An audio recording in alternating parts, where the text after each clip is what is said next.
School समय शिक्षकों भूमिका बेस गुरुत्वपूर्ण अटे। कोमलमती छात्र छात्री केउ दिगरे पाठ पढ़ी भल मनीष हे से प्रतिभा इच्छा शक्ति को आज मंडल स्तरीय बाल वैज्ञानिक प्रदर्शनी कार्यक्रम देखा मिलता।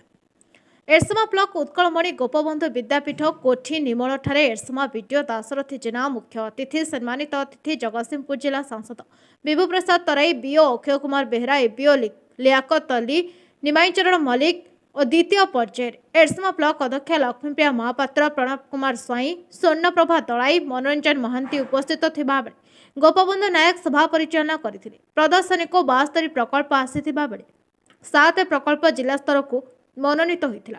जिला सांसद विभू प्रसाद तराई प्रकल्प सबु बुली देखिथिले। तम ना कोन शुभस्मिता सुतार को स्कूल रे आछो सरकारी उच्च विद्यालय जटुआ।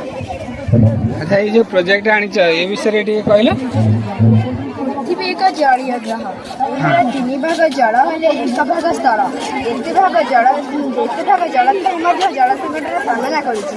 जल संकटर सामना करिया पे हमको किछि कार्य करबाक पड़िबो। एही जल ही हमर प्रकल्प एही प्रकल्प को हम सहजरे करि परिबा। एही प्रकल्प को हम घर छत ऊपर मध्य करि परिबा। ए घर छत ऊपर पात्रडी रखिबा जहां जहां वर्षा जल रहइबो एही वर्षा जल ऊपर टांकी को आसीबो।